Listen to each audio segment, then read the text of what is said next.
covenant to build a community that challenges us to grow and empowers us to honor the truth within ourselves. We will be generous with our gifts and honest in our communication, holding faithful to a love that embraces both diversity and conflict.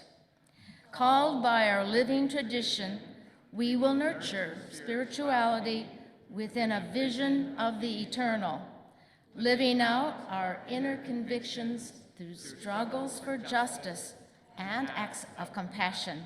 I invite you to lift your voices with me once more as we sing our congregational hymn, Spirit of Love.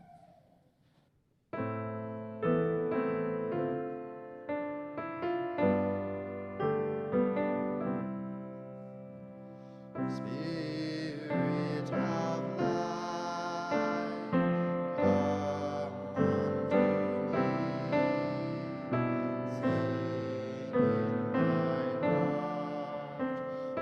Sing in my heart all the stirrings of compassion. Blow in the wind, rise in the sea. Move in the hand,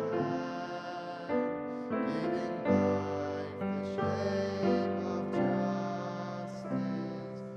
Roots hold me close, wings set me free. Spirit of life, come to me, come to me. You can be seated. I want to invite those who are young in age or young at heart to come and join me on the chancel. And we're actually going to come up a little farther today to make a circle, if you would be so kind. Sitting in a circle together if we can. And maybe over here. Oh, I'm so excited about that. So we're trying to make a circle. It's a little hard. We don't have a ton of space, but I believe in you. Maybe a little sit right here, and then want to scooch up a little bit. Yeah. Great. We are a blobby, beautiful circle. Thank you so much. So one of the things that we are talking about today amongst our young folks is what it means to have friends. Does anybody have a friend? Pretty much everybody has a friend. Tell me, what do you love about one of your friends? Anything you love about any of your friends? Yes.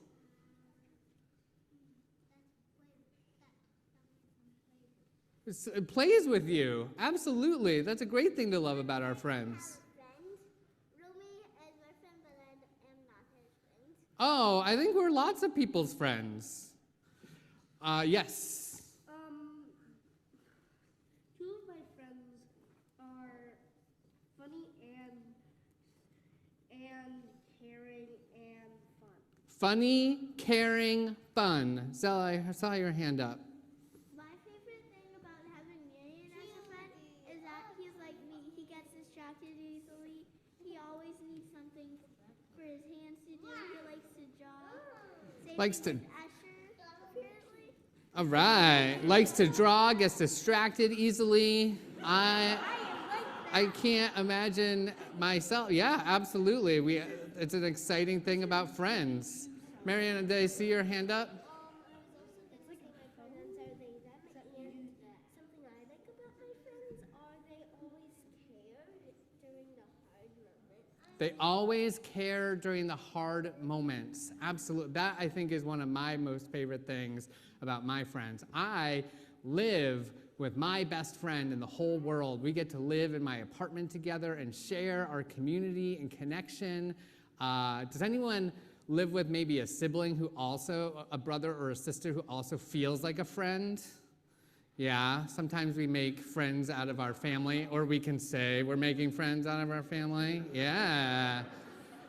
All right, well, what I wanted us to do as Brittany has for us a bit of yarn, and I was wondering if we could make a little web together that shows how friendship works by connecting us all together. So if we're all seated, and then you can pass the yarn to somebody across your way. So if you hold, Lumi, if you hold one piece, so you hold there,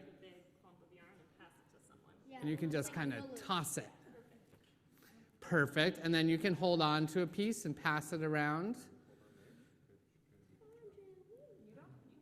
You can also pass it across the way if you wanted. Or we can make a circle with our web. A web of a circle.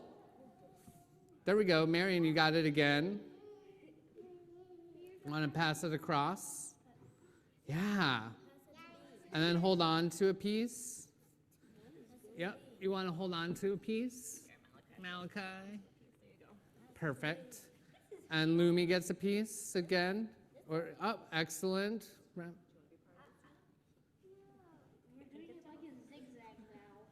All right. Yes, exactly. A zigzag. So when we build friendships together, we all get a piece of our friendship, and we all get to connect with each other and build something that looks kind of beautiful, I think. A little zigzag of yarn. And so Brittany's going to cut up some of this yarn for us, and you each get to take a piece with you, because you're taking your friendship with you everywhere that you go. Start at the end, so stand up at the end, put out your wrist. And so you're basically each going to walk away with a little friendship bracelet. Probably not everyone can hear me. So what's happening here is we are cutting up the yarn, and then we're making it so that each person can have a little friendship bracelet as we build our friendships together. What if someone went under it? Hey, I think June could fit under. You could. We might tie them.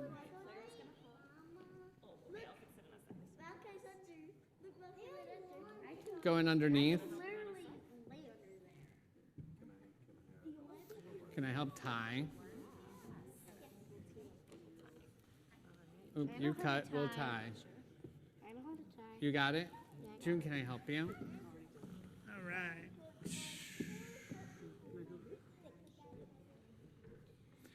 So many adults helping together. Intergenerational community for the win! Yay! I think Malachi still needs help. We will get there. There's so many helpers. I think this is all good. There you go. Friendship bracelet. A little friendship bracelet. You know what? Have fun. Can someone pass me the scissors? Get one second. Malachi and Lola. Wait, I'm gonna make it a little bigger so you can take it off. Reverend Jason, look. You got lots of yarn. Yeah. Beautiful. Lots of friendship, Escher, huh? Yeah, that's long as yours. It's a stole of yarn. Yes. Does everybody have a bracelet? All right. Well, we are going to sing as you head off to your classes, and I hope your classes go great. Thank you.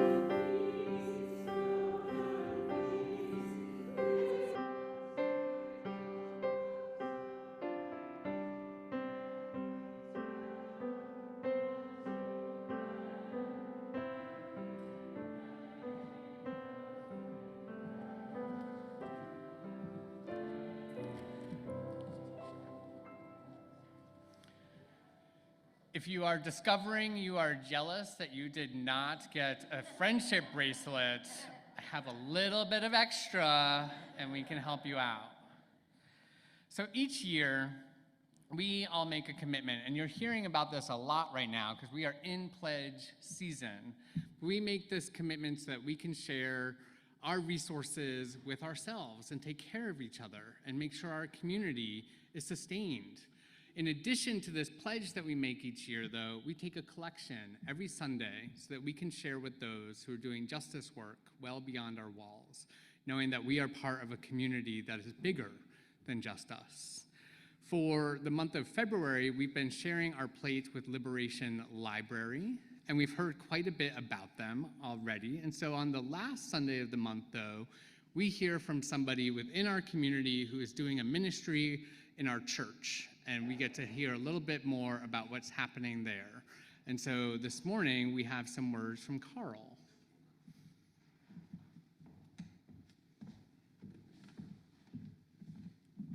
Good morning. My name is Carl Kennedy. My pronouns are he and him, and I'm privileged to serve as Director of Music here at Second Unitarian. I wanted to talk a little bit about an upcoming event that we have on March 9th. I know many of you are already aware of this. We will be hosting Palestinian-American oud player, activist, educator, producer, and all-around superhero, Ronnie Malley, in a solo theatrical production of a show that he wrote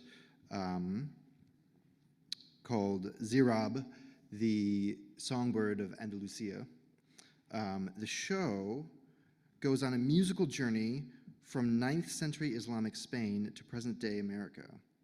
Arabic music, poetry, and songs breathe life into the story of Zirab, a former slave from Baghdad, whose musical abilities brought him fame throughout the Middle East, North Africa, and Al-Andalus, a land where Christians, Jews, and Muslims coexisted for centuries, creating a unique and diverse society. The play describes the history of Ziryab, Islam in medieval Europe and the Middle East, and al-oud, a Middle Eastern lute that eventually became the guitar. That is Ronnie's the master of the oud. The story also weaves in past and present, including anecdotes from Ronnie's own life growing up as a musician and a Muslim Palestinian American in the United States. So that performance will be here in the sanctuary on March 9th at 7:30 p.m.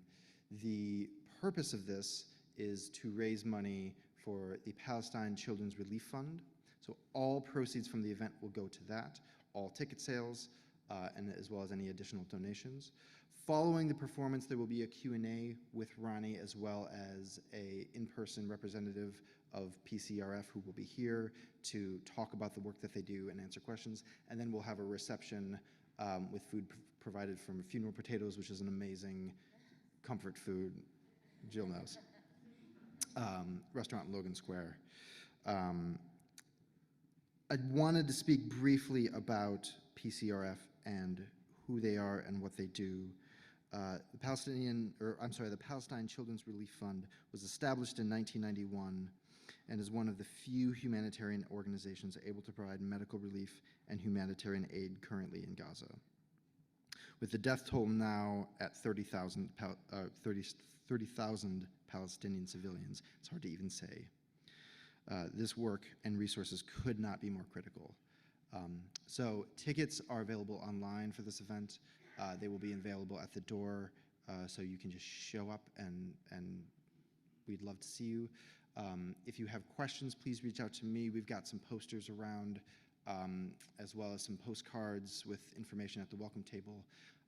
So I would love to see everybody there to support this important work, hear some incredible music, and eat some amazing food. So thank you all very much.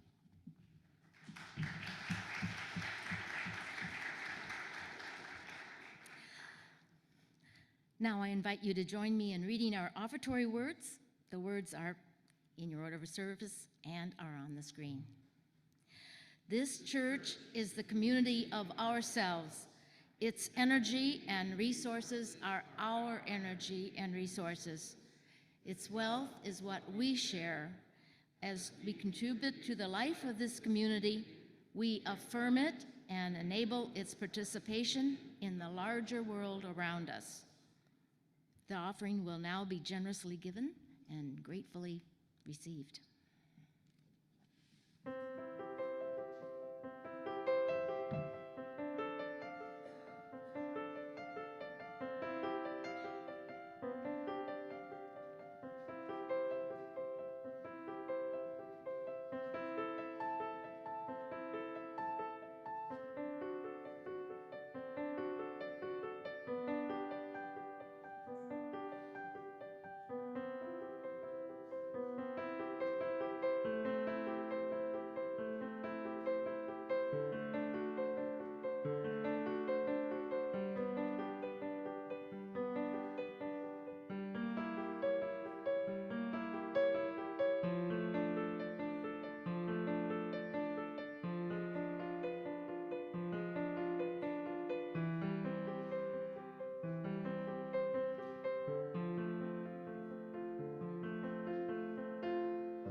I want to invite you now to join me in the spirit of prayer or meditation. Let's begin by breathing together.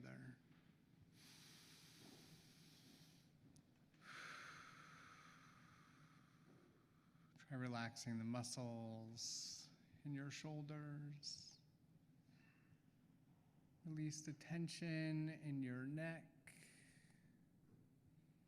Feel your feet grounded on the floor, your back against your chair. Be present into this space, this time. We begin always in thanks. Thankful for the breath in our lungs, the beauty of our earth, and the strength of this, our beloved community.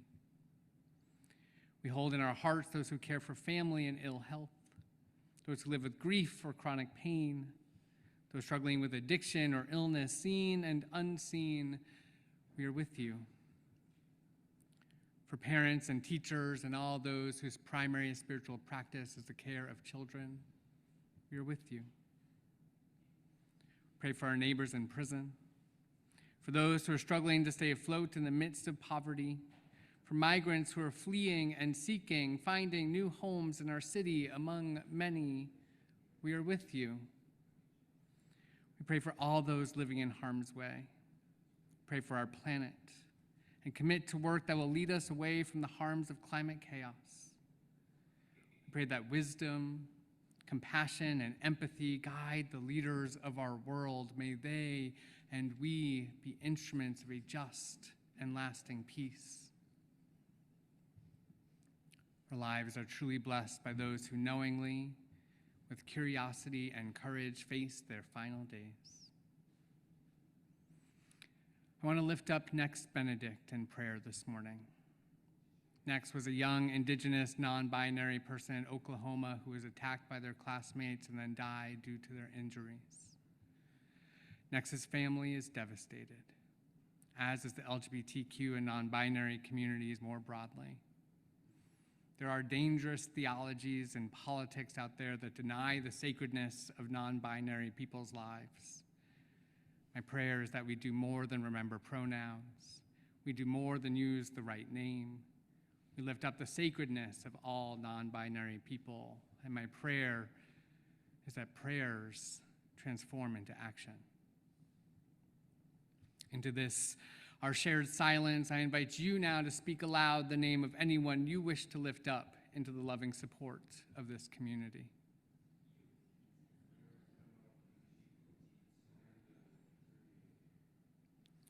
With our deepest compassion, let us hold in our hearts those named and unnamed, those remembered and those forgotten. Let it be so. Amen, and blessed be.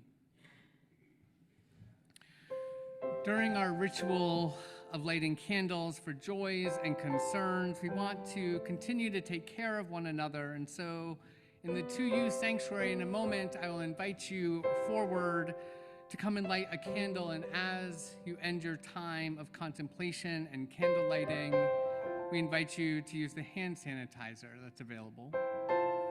For those of us at the Admiral, I invite you to come forward and take a pebble from one bowl, hold it tightly in your hand, putting your energy into that stone, and then knowing your joys and sorrows to be shared by this community, let it go lightly into the other bowl. For those of us on Zoom, you are welcome to join by sharing your joys and concerns in the chat window, and I will light a candle here representing your celebrations and sorrows.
We hold all of these, our shared joys, celebrations, concerns, and sorrows close to our hearts.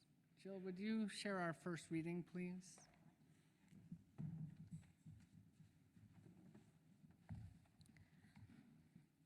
Our first reading this morning comes from the book Faithiest, How an Atheist Found Common Ground with the Religious by Chris Stedman. I definitely don't always get this right, but I'm trying to practice what I preach the best I can. It helps me to ask in any given situation that begins to move into conflict, what am I doing to contribute to the problem? What are the implicit desires grounding my actions in this moment? And am I acknowledging my own intentions? A bit of intellectual humility and self-awareness goes a long way. A quick perusal of human history shows that when one person's idea of rationality trumps basic human decency for others, we all suffer. Let us learn from our shared past and imagine together a more vibrant future.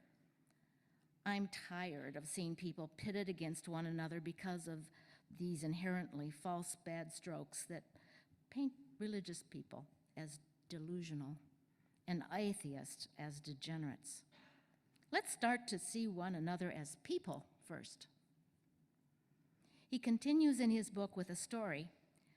While at a bar in Cambridge with a friend, he ended up in conversation with a man who had been eavesdropping on their conversation.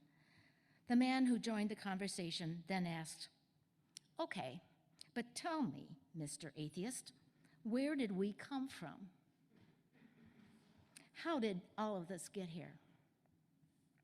Stedman answers, "Well, I'm not a scientist, but to be honest, that question doesn't matter all that much to me. Investigating humanity's origins is an important endeavor, but as far as I'm concerned, there's a more urgent question. What concerns me, given that we are here, is what will we do?" In his book, he continues, "What is the greatest value of our action? I'm not a scientist, but I believe the answer is simple. It's as simple as seeking to understand the diverse people who are here with us and working together to advance the equality and justice for all."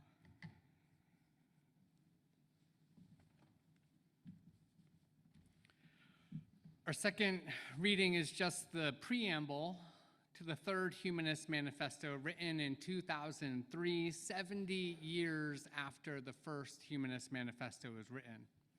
It goes like this: "Humanism is a progressive philosophy of life without supernaturalism, affirms our ability and responsibility to lead ethical lives of personal fulfillment that aspire to the greatest good of humanity. The life stance of humanism, guided by reason, inspired by compassion, and informed by experience, encourages us to live well and fully. It evolved through the ages and continues to be developed through the efforts of thoughtful people who recognize that values and ideals, however carefully wrought, are subject to change as our knowledge and understanding advance." Let's hear our anthem.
but in love and duty.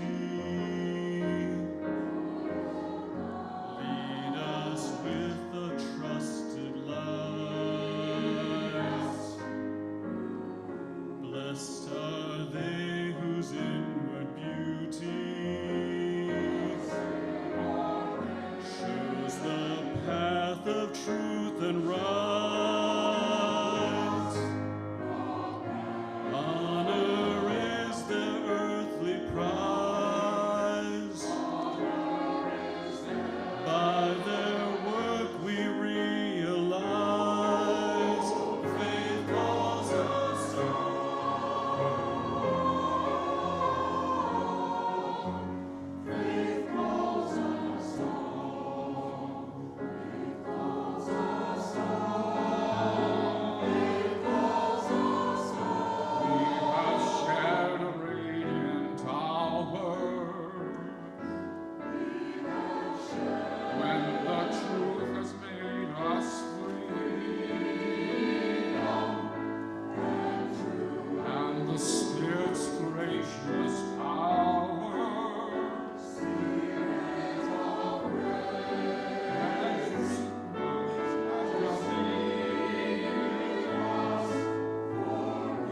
right the path before us lies. Joyful pilgrims now rise, calls us home.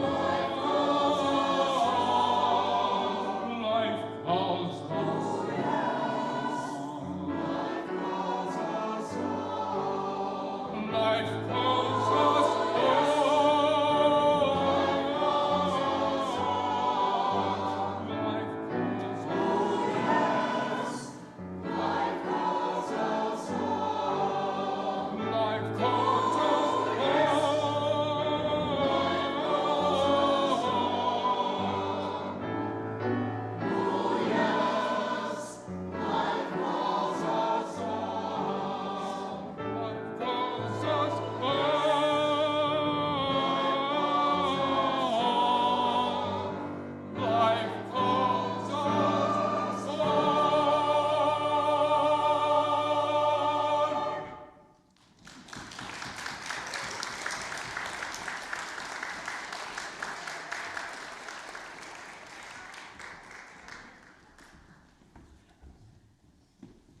Thank you, choir. We're so lucky to get to listen to you. So, I am not 100% sure when it was that I stopped believing in God. I'm not completely sure that I ever really did believe in God's existence. I started attending Unitarian Universalist churches when I was 8 years old. Prior to that, though, I went to a Lutheran church. And even while attending the UU church growing up, I kept going to Christian summer camp until I was 16. And so I was surrounded by theism throughout all of my growing up. My parents all believed and still do believe in God. But something was different for me. When we would say grace at dinner time, I did not picture a God to express my gratitude towards. My stepfather would start grace the same way every night. He would say, "Spirit of love and life." And that resonated with me. The essence of love, the transforming power of life, those were things I could understand as sacred. Love and life felt knowable. God, though, God felt beyond my reach, beyond my comprehension, and honestly, beyond my belief. As a young person, I never felt particularly angry at God. I didn't feel betrayed by God. Some followers of God, on the other hand, I was often suspect and even scared of. But I had no quarrel with God. Rather, I started to realize I just didn't believe in God like others around me did. This disbelief didn't come to me As an epiphany in my sleep, it evolved over time. And I am eternally grateful that I was part of a church community and had some of my family supporting me in this exploration and evolution.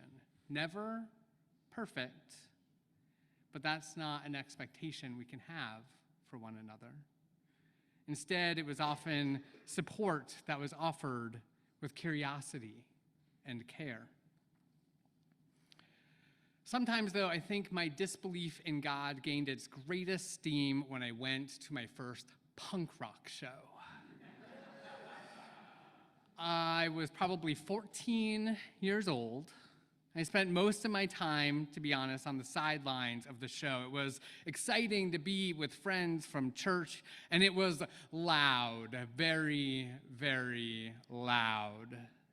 I was anxious about the dance pits, where I was certain I was going to get hurt. And yet people danced and jumped and surfed across bodies, and I witnessed people fall, and those around them immediately pick them back up. There was a sense that everyone was there for everyone. A beautiful display of care, even if I felt a little bit scared. At this first punk show I went to, someone gave me a button. And I don't remember who it was anymore, but there was white, bold text on a jet black button that read, "No gods." I was intrigued. But what would it mean for me to wear it? While I could not grasp God's existence, was I really ready to put this button on my backpack? Was I ready for the extra hassle that it might cause me in my Irish Catholic town? While I knew many loving people who believed in God, I was also a young queer person who knew there were religious bigots who wanted nothing but suffering for me. There was something powerful in my articulation that I did not believe in God. And amongst these other punk rockers, I didn't feel alone. We could not believe in God together. We could pick each other up when we fell down. We could trust our humanity and not worry about whether God loved us or not. My youthful disbelief in God developed through the Young Religious Unitarian Universalist movement. During our weekend conferences, which I've talked about before, we had midnight worship services. We called it worship, though most of us there were not present to worship God. We were much more interested in celebrating the profound beauty of our shared existence. Many of us felt like outcasts in other aspects of our lives, so these conferences were a space to practice embodied spirituality that nurtured the fullness of who we were. We could sing together, dance together, tell stories, reflect in silence, weep, and authentically bear witness to one another. God was not our concern. We, each other, were our concern. So maybe I stopped believing in God as a young child. Maybe I stopped believing in God at Christian summer camp. Maybe I stopped believing in God during grace at dinner. Maybe it happened at a punk show or amidst a group of YRUers who loved me. I'm not entirely sure when I stopped believing in God, but the when doesn't feel particularly important to me. I'm not trying to prove my non-theistic identity by promising that I never believed in God. I'm also not trying to suggest that one moment was like a light switch in which I then somehow knew immediately there just isn't a God. Those of us who don't believe in God have our own journeys. In some ways, saying one does not believe in God, it's kind of like coming out. There is often anxiety involved, fear of judgment or repercussions, wondering if people will look down upon us.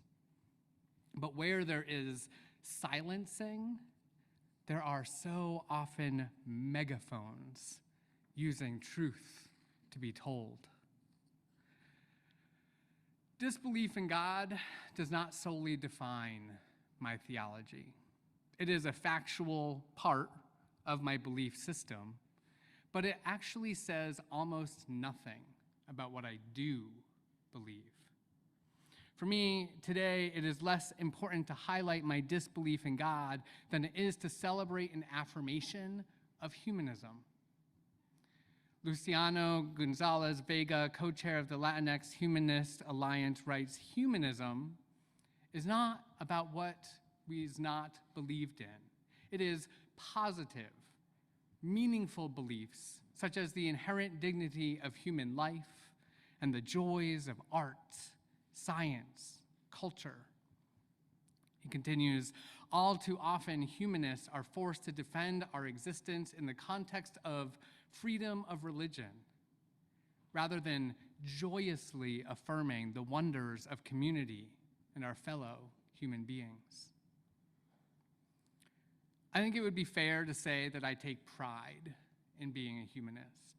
Not because I think humanism is better than theism, but because it's the most right thing for me. We live in a Christocentric society that often claims people who do not believe in God are somehow less caring, less compassionate, less capable of doing good. We need to reject this categorization. The title of my sermon today borrows from the title of a book by Greg Epstein, the humanist chaplain at Harvard, who, in his book of the same title, he writes, "The fact that we live without God is, in a sense, not up to us. It's not really a choice. But goodness is a choice. It is the most important choice we can ever make, and we have to make it again and again throughout our lives and in every aspect of our lives." We need not follow God to know how to do right in the world we are part of. As Gonzalez Vega writes, humanists joyously affirm the wonders of community and our fellow human beings. Humanists do not require an otherworldly God to dictate rules and regulations about human behavior. Rather, answers to life's purpose are found in art, music, science, rationality, lived experience, and collective existence. Just moments ago, you heard our choir sing beautifully these words: "Loyal guides in love and duty leads us to the trusted light. Blessed are those inward beauty shows the path of truth and right." Who are your loyal guides in love and duty? Who inspires you to do good in the world? Where do you get your rootedness to seek justice and compassion for yourself, for those you know, and all those well beyond you? Take a moment right now. Bring them to mind. Maybe it's a writer whose books have changed your life. Maybe it's a justice seeker who inspires you to act. Maybe it's someone closer, like your parent, or a child, or your best friend. Can you feel connected to their inward beauty? Can you see the way they light your path forward towards truth and rightness? Call them to your mind, to your heart, as you rest into the space of this moment. For those of us who are humanists, we need not rely on the direction of an otherworldly God. We have direction right here. We have inspiration in the human experience, wisdom that shapes what we are meant to do. Black humanist scholar Anthony Pinn writes, "Struggle to make a difference in the world for the humanist has no guaranteed outcomes. But instead, humanists gain some sense of living through the mere fact that they can struggle, can do something, despite what doing may or may not achieve. There is no promise of heaven for humanists for doing good during this life. There is no hell that demands good action because of fear of eternal punishment. Indeed, ours is a simple faith. Faith in our collective existence and the potential for profound good, despite humans often teaching us about overwhelming harm. Joss Whedon, who I first learned about through the TV show Buffy the Vampire Slayer, he highlights that humanists are people of faith. He says, faith is something we have to embrace. Faith in God is believing absolutely in something with no proof whatsoever. Faith in humanity means believing absolutely in something with a huge amount of proof to the contrary. I think about this framework a lot, and it highlights how I so adamantly describe myself as a person of faith. Faith in a humanity that teaches me how broken it is. There is a part of humanism we need to trouble, though. Humanism, even the term itself, is limiting. Humans are a vital part of the collective story of our existence, and we are not the whole story. Disbelieving in God does not need separate us from the wonders of nature, the vastness of space, the beauty of our finitude. Borrowing from a Catholic eco-feminist scholar, Yvonne Gabera, we need to express our humanism with an understanding of religious biodiversity. When she writes about this, she says, to speak of biodiversity is to affirm the fact of process, of the evolution of the cosmos, of the earth, and all being, and their need to organize their shared living in a variety of ways. Humanists must answer some vital questions together. What is our relationship to the world around us? How do we see ourselves as part of the overwhelming massiveness of the universe? When we think about our responsibility to do good, how does our beautiful planet get incorporated into that? The third Humanist Manifesto, written in 2003, strives to answer some of these questions with this point. Humans are an integral part of nature, the results of unguided evolutionary change. Humanists recognize nature as self-existing, not created. Without a belief in a creator God, we still have the responsibility to engage in right relationship with all of that exists. As Unitarian Universalists, we might turn to our transcendentalist ancestors who highlighted the ways we experience the divine simply by embracing the beauty and profoundness of nature. Rather, though, than finding God in the trees, as humanists, we find the trees in the trees. And we know that they are good and right and necessary, just as they have evolved to be. We need not embrace an otherworldly force to know that the planet we are part of needs and deserves loving stewardship. We need to organize our relationship to all life in a way that honors our biodiversity and the wisdom available to us from all life. Science does not preclude us from natural wisdom. In fact, it does exactly the opposite. Science paves the way to new knowings all the time. Knowledge made possible, of learnings made feasible by the world around us, by the space our earth is part of. All right, so let us end by debunking a stereotype. Some of our UU community, clergy in particular, refer to the grouchy humanist. I'm not going to say that we are free from grouchiness. I know I have a tendency to get grouchy from time to time. On Wednesday morning at 8 a.m. when my alarm goes off and I have to get out of my warm bed, I am a grouchy humanist. When some humanist once told me that I shouldn't use the metaphor of pixie dust from Peter Pan to make a point because we don't believe in things like that, I was a grouchy humanist. When some of my fellow seminarians questioned my call to ministry because I don't believe in God, better believe I was a grouchy humanist.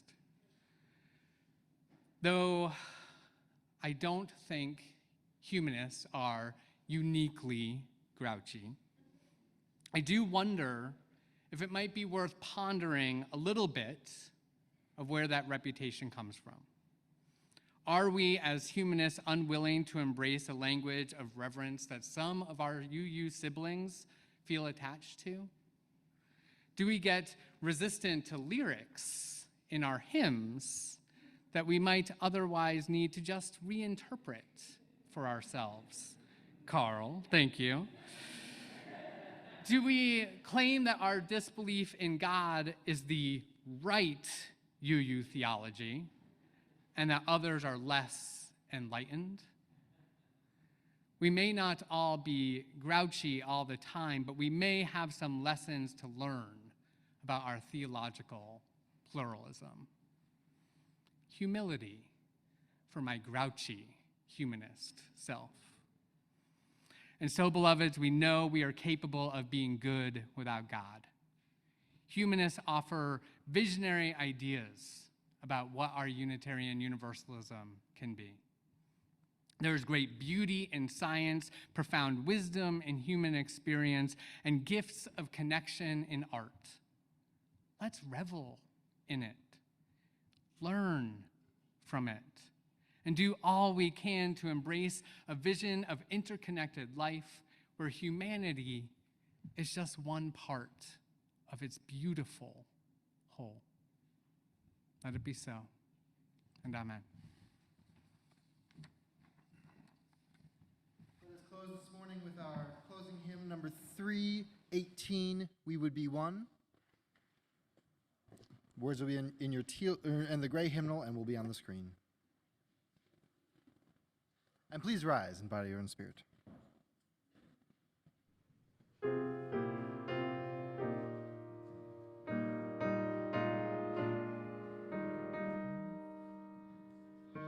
We would be one as now we join singing our hymn of love to pledge ourselves anew.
ourselves to greater service.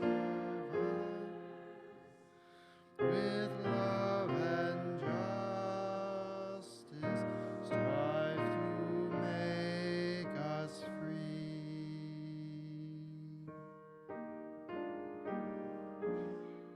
To rest your hands upon your heart or clasp hands with those you're sharing your life with in these pandemic times. And hear these words from Unitarian Universalist humanist minister Reverend Kendall Gibbons. The task of our liberal religious communities is to share the adventure and help each other remember the open secret of our unconditional worth and dignity, even when we doubt it most, and to grow together towards the ideals that arise out of our reverence for the good. Go in peace, beloveds.